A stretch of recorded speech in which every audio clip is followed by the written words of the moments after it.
Three Strong Women, A Tall Tale from Japan by Klaus Stamm, illustrated by Kazue Mizumura. Three Strong Women, A Tall Tale from Japan, also by Klaus Stamm.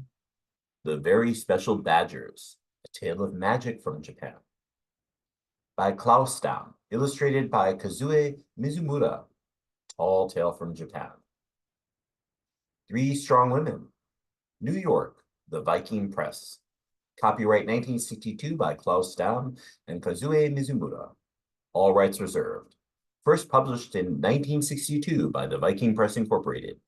625 Madison Avenue, New York, 22, New York. Published simultaneously in Canada by the Macmillan Company of Canada Limited. Library of Congress Catalog Number 62-9624. Third printing, October 1966. PIC-BK. Printed in the USA by Halliday Lithograph Corporation. For Dr. Seiler, Dr. Payson, and the Beekman Downtown Hospital, in order of their appearance. Long ago in Japan, there lived a famous wrestler, and he was on his way to the capital to wrestle before the emperor. He strode down the road on legs thick as trunks of small trees. He had been walking for 7 hours and could, and probably would walk 7 more without getting tired. The time was autumn. The sky was cold, watery blue, the air chilly. In the small bright sun, the trees along the roadside glowed red and orange. The wrestler hummed to himself, zun, zun, zun, in time with the long swings of his legs. Wind blew through his thin brown robe, and he wore no sword at his side. He felt proud that he needed no sword, even in the darkness and loneliest of places. The icy air on his body only reminded him that few tailors would have been able to make expensive warm clothes for a man so broad and tall. He felt much as a wrestler should, strong, healthy, and rather conceited. A soft roar of fast-moving water behind the trees told him that he was passing above a riverbank. He zun-zuned louder. He loved the sound of his voice and wanted it to sound clearly above the rushing water. He thought, "They call me Forever Mountain because I am such a good, strong wrestler. Big, too. I'm a fine, brave man, and far too modest ever to say so." Just then he saw a girl who must have come up from the river, for she steadied a bucket on her head. Her hands on the bucket were small, and there was a dimple on each thumb just below the knuckle. She was a round little girl with red cheeks and a nose like a friendly button. Her eyes looked as though she was thinking of 10,000 funny stories at once. She clambered up onto the road and walked ahead of the wrestler, jolly and bounceful. "If I don't tickle that fat girl, I shall regret it all my life," said the wrestler under his breath. "She's sure to go squeak, and I shall laugh and laugh. If she drops her bucket, that will be even funnier, and I can always run and fill it again and even carry it home for her." He tiptoed up and poked her lightly in the ribs with one huge finger. "Coop, kucho, kucho, kucho, kucho," he said, a fine ticklish sound in Japanese. The girl gave a satisfying squeal, giggled, and brought down one arm so the wrestler's hand was caught between it and her body. "Ho, ho, ho, you've caught me. I can't move at all," said the wrestler, laughing. "I know," said the jolly girl. He felt that it was very good-tempered of her to tell a joke so well and started to pull his hand free. Yet somehow he could not. He tried again, using a little more strength. Now, let me go, little girl," he said. "I'm a very powerful man. If I pull too hard, I might hurt you." "Oh," said the girl, "I admire powerful men." She began to walk, and though the wrestler tugged and pulled until his feet dug great furrows in the ground, he had to follow. She couldn't have paid him less attention as if he had been a puppy, a small one. 10 minutes later, still tugging while trudging helplessly after her, he was glad that the road was lonely and no one was there to see. "Please let me go," he pleaded. "I am the famous wrestler Forever Mountain. I must go and show my strength before the emperor." He burst out weeping from shame and confusion. "And you're hurting my hand." The girl steadied the bucket on her head with her free hand and dimpled sympathetically over her shoulder. "You poor, sweet little Forever Mountain," she said. "Are you tired? Shall I carry you home? I can leave the water here and come back for it later." I do not want you to carry me. I want you to let me go. Then I want to forget I ever saw you. What do you want with me? Moaned the pitiful wrestler. I only want to help you, said the girl, now pulling him steadily up and down a narrow mountain path. Oh, I am sure you have no more trouble than anyone else when you come up against the other wrestlers. You'll win, or else you'll lose. And you won't be too badly hurt either way. But aren't you afraid you might meet a really strong man someday? Forever Mountain turned white. He stumbled. He was imagining being laughed at throughout Japan as hardly ever mountain. She glanced back. You see? Tired already, she said. I'll walk more slowly. Why don't you come along to my mother's house and make a strong man out of you? The wrestling in the capital isn't due to begin for 3 months. I know because grandmother thought she'd go. You'd be spending all that time in bad company and wasting what little power you have. All right, 3 months. I'll come along, said the wrestler. He felt he had nothing more to lose. Also, he felt that the girl might become angry if he refused and place him at the top of a tree until he changed his mind. Fine, she said happily. We are almost there. She freed his hand. It had become red and a little swollen. But if you break your promise and run off, I shall have to chase you and carry you back. Soon they arrived in a small valley. A simple farmhouse with a thatched roof stood in the middle. Grandmother isn't at home, but she's an old lady and probably sleeping. The girl shaded her eyes with one hand. But Mother should be bringing our cow back from the field. Oh, there's Mother now. She waved. The woman coming around the corner of the house put down the cow she was carrying and waved back. She smiled across the grass, walking with a lively bounce like her daughter's. Well, maybe her bounce was a little more solid, thought the wrestler. Excuse me, she said, brushing some cow hair from her dress and dimpling, also like her daughter. These mountain paths are full of stones. They hurt the cow's feet.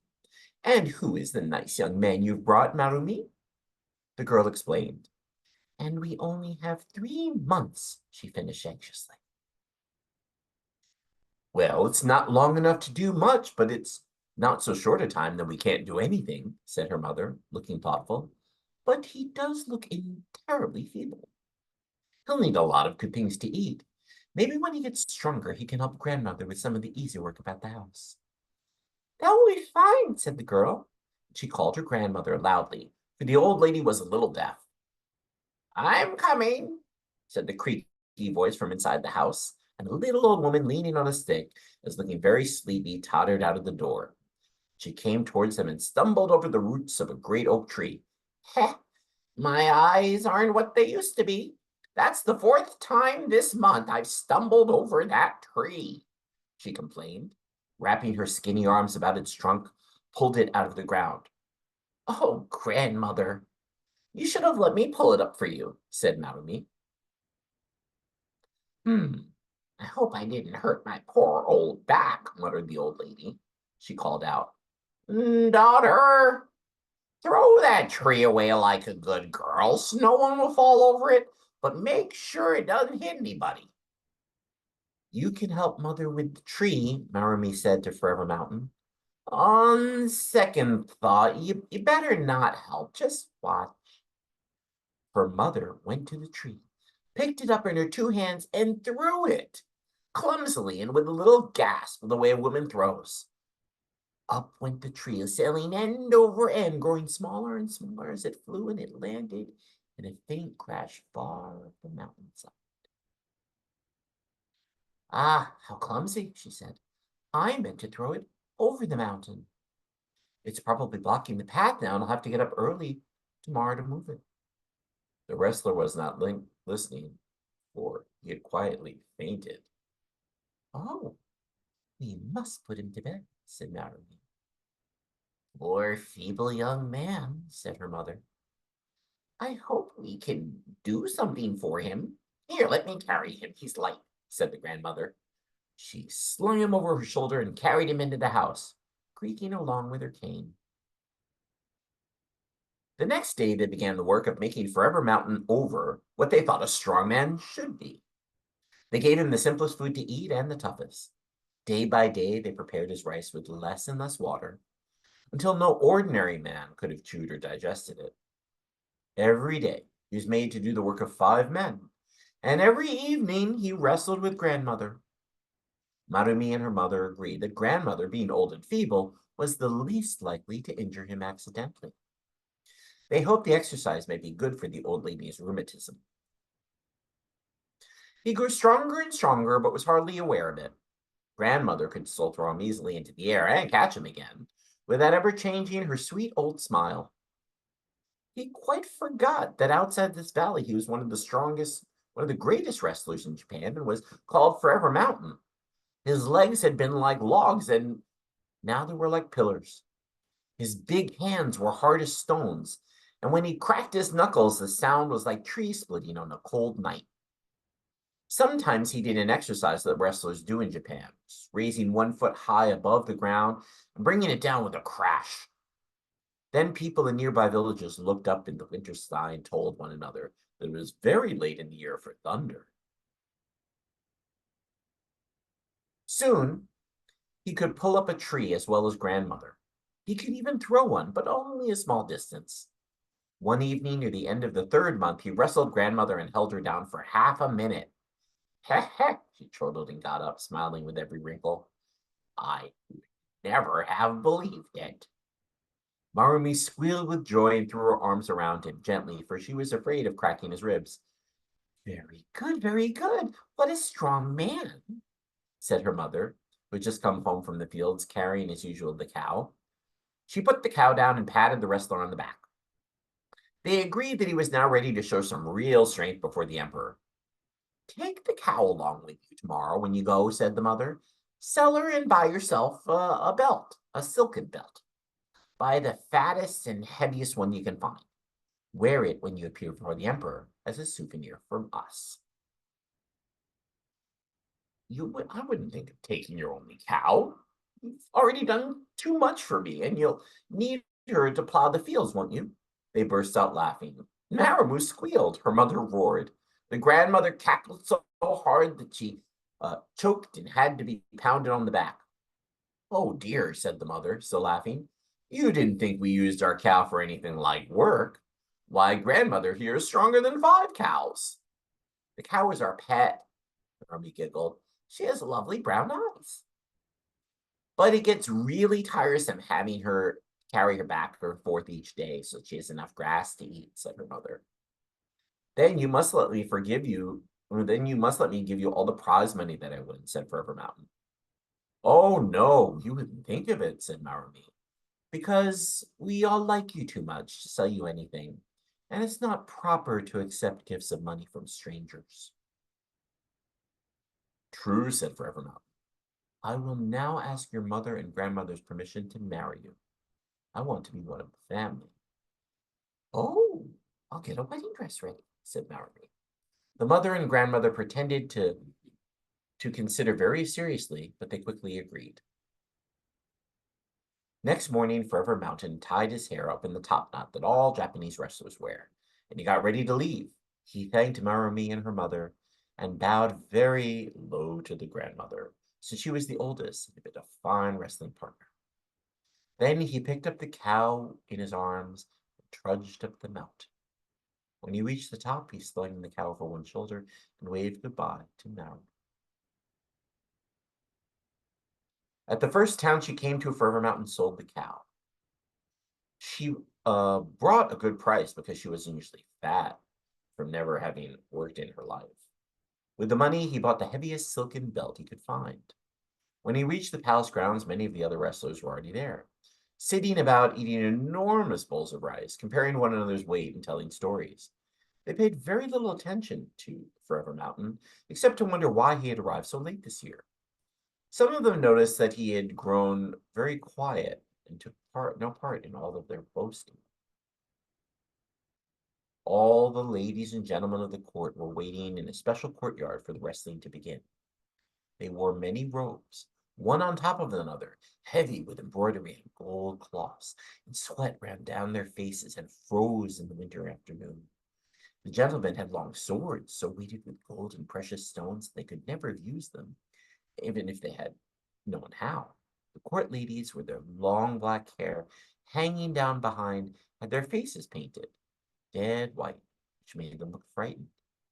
They had pulled out their real eyebrows and painted new ones high above the place where the eyebrows were supposed to be, and this made them all look as though they were very surprised at something.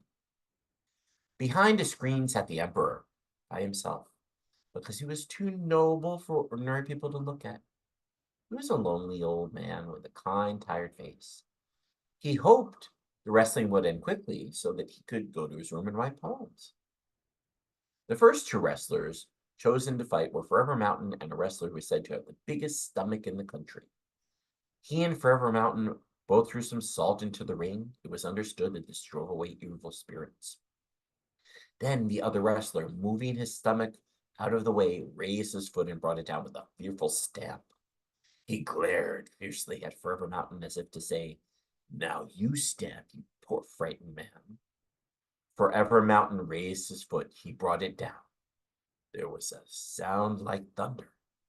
The earth shook, and the other wrestler bounced into the air and out of the ring as gracefully as any soap bubble. He picked himself up and bowed to the emperor's screen. "The earth god is angry. Possibly there is something the matter with the salt," he said. "I do not think I shall wrestle this season." And he walked out, looking very suspiciously over one shoulder at Forever Mountain. 5 other wrestlers then and there decided that they were not wrestling this season either. They all looked annoyed at Forever Mountain. From then on, Forever Mountain brought his foot down lightly. As each wrestler came into the ring, he picked him up very gently, carried him out, and placed him before the emperor's screen, bowing most courteously every time. The court lady's eyebrows went up even higher. The gentlemen looked disturbed and a little afraid. They loved to see fierce, strong men tugging and grunting at each other, but Forever Mountain was a little too much for them. Only the emperor was happy behind his screen for now. With the wrestling over so quickly, he would have that much more time to write his poems. He ordered all the prize money handed over to Forever Mountain. "But," he said, "you had better not wrestle any more." He stuck a finger through his screen and waggled it at the other wrestlers who were sitting on the ground, weeping in disappointment like great fat babies. Forever Mountain promised not to wrestle anymore. Everybody looked relieved. The wrestlers sitting on the ground almost smiled. "I think I shall become a farmer," Forever Mountain said, and left at once to go back to Marrowme. Marrowme was waiting for him. When she saw him coming, she ran down the mountain, picked him up, together with the heavy bags of prize money, and carried him halfway up the mountainside. She giggled and put him down. The rest of the way, she let him carry her.